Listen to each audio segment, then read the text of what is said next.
We're up to Mitzvah 131. This is found in Parshas Tzav in Sefer Vayikra.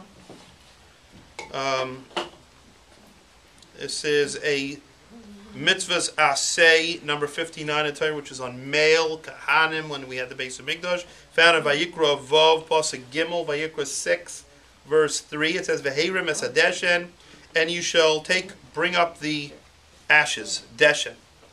Now, every morning, the first part of the avodah, of the daily service, in the base of Mikdash was Trumas hadeshen, removal of the deshen, the ashes that were sitting there on the Mizbeach.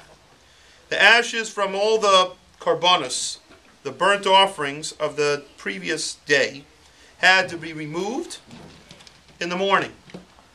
And this service, when you do this whole, this work was done, mamish, when it began to get light. The first first drop of sun.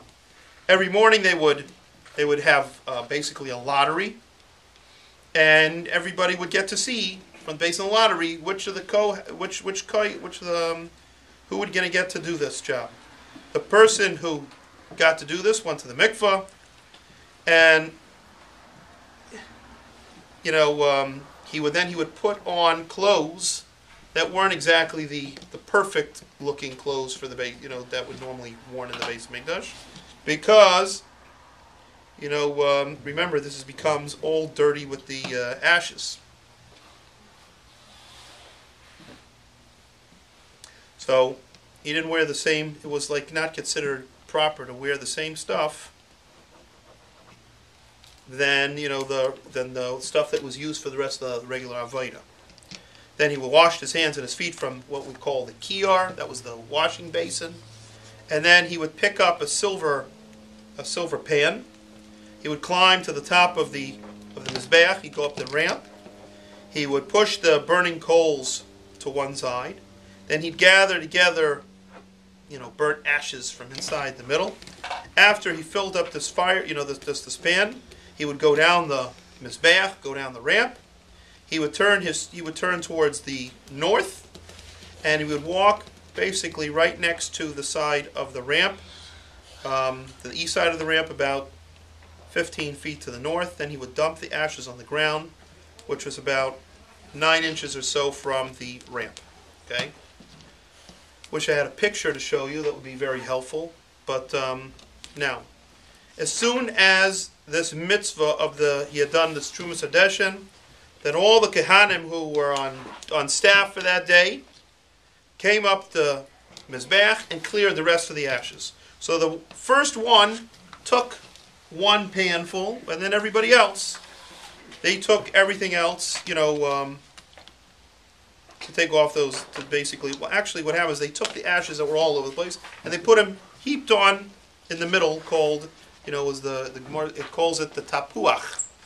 Tapuach means an apple, but it's not really an apple, it means the pile here. Now, whenever it got way too big, this huge pile of ashes in the middle, then they would take them outside to a special place outside of Yerushalayim where they were buried, so they wouldn't get blown around or be disturbed by animals that were sticking their noses inside of it to see if there's still a little bit of something to eat. Now, it brings down that one of the miracles that took place in the base of Mikdash was that as soon as they put the ashes on the ground, it would be swallowed up, the ground would swallow them up, and there would be no trace of those ashes. Now, one of the things Chazal bring down is all from the first parak of Gemara Tamid. But they bring down that one of the things that we learn from this mitzvah is that even as the dirtiest, would seem like the dirtiest job, taking care of ashes, you get full of soot, right? Blackened, ash. Still, that was considered in Hashem's eyes as something special. So there's no such thing as when you're doing a mitzvah that's that's a degrading mitzvah. Every single mitzvah, even the most, what would seem like the most dirty job, it's considered special to Hashem. And it brought down also that everybody fought to do this, to do that service of taking off the Trumas Hadeshin. It was brought down that it was a segula for a number of different things. It was a merit that he become rich, right? So everybody wanted to do this, and it teaches you that what you think is not necessarily something important is important, and not just important. It's very special to Hashem.